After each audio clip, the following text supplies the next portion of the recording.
Pourquoi est-il nécessaire de faire une introspection pour oser? Je pense qu'il peut y avoir plusieurs justifications. La première justification, c'est que je pense qu'on peut oser à partir du moment donné, on apprend qui on est. Et donc apprendre qui on est, c'est forcément découvrir qu'est-ce qu'on en fond de nous, quel est notre mode de fonctionnement, voilà, quels sont nos centres d'intérêt, nos plaisirs, etc.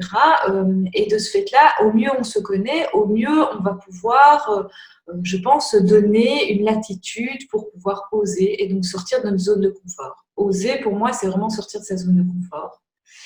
Et donc, pour sortir de cette zone de confort, il faut quand même qu'on se connaisse et qu'on sache comment est-ce qu'on peut réagir. Et donc, l'introspection, je pense, permet en partie ça.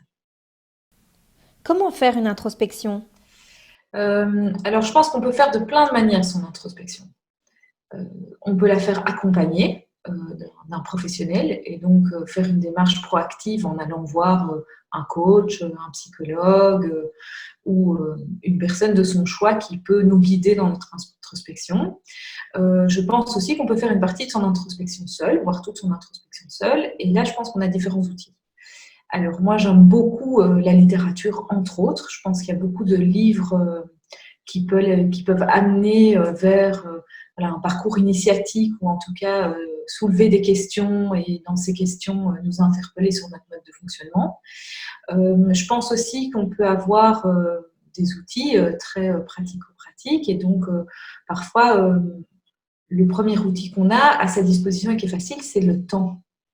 Et donc, je pense que faire son introspection, c'est s'accorder du temps à soi-même pour, à un certain moment donné, se poser, tout simplement, s'observer soi en disant, tiens, comment je me sens aujourd'hui, qu'est-ce qui se passe en moi, qu'est-ce que je veux faire. Et puis, éventuellement, noter, en fait. Le travail catharsistique par l'écriture est aussi très, très intéressant. Qu'est-ce que je ressens, quelle est l'émotion, qu'est-ce qui se passe, etc. Alors après, je pense qu'il y a différents outils encore très pratico-pratiques qu'on va trouver tant en coaching qu'en thérapie, qui vont être la mise en place d'agenda, des questions clés qu'on va poser et que auxquelles les gens peuvent répondre. Donc là, je ne pourrais pas te citer toutes les questions, mais je pense qu'on a toute une série. Mais ça, je pense que c'est déjà des bonnes choses. Je pense aussi qu'un travail introspectif passe par une reconnexion au corps, parce que le corps est un média de l'être humain et donc très souvent on est déconnecté de son corps et donc je pense que se reconnecter à son corps par voilà, des pratiques sportives quelles qu'elles soient permet aussi de faire un travail introspectif. Quels sont les avantages à faire cette introspection? Je pense qu'il y a plein d'avantages. L'avantage premier, c'est d'apprendre à se connaître. Je pense que ça, c'est quand même l'aventure d'une vie, hein, d'apprendre à se connaître.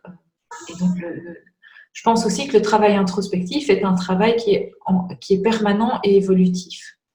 Et donc, l'introspection qu'on peut faire à 20 ans n'est pas la même qu'on va faire à 30 ou à 35, n'est pas la même qu'on va faire à 45 ou à 50 ou 65 ou 70 ou 80.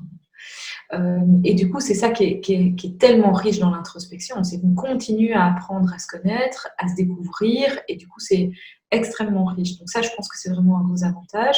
L'autre avantage, comme je le disais lors de la première question, c'est de se permettre, de ce fait-là, en se connaissant mieux, de pouvoir oser sortir de cette zone de confort.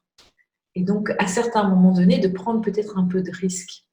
Euh, voilà, et d'étendre en fait la zone de confort. Que faire si on ne sait pas ce que l'on veut?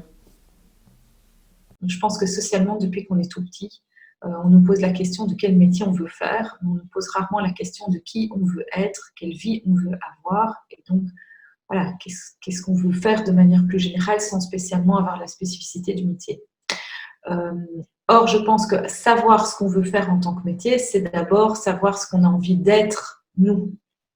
Et de ce fait-là, après, on peut se repositionner. Je pense que quand on ne sait pas ce qu'on veut faire, c'est peut-être intéressant d'aller repenser qui on veut être et comment est-ce qu'on veut vivre sa vie.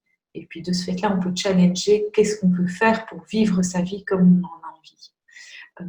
Et puis aborder la relation qu'on a aux choses et la manière d'aborder voilà, les différentes activités qu'on peut faire. Je pense que ça, c'est une piste.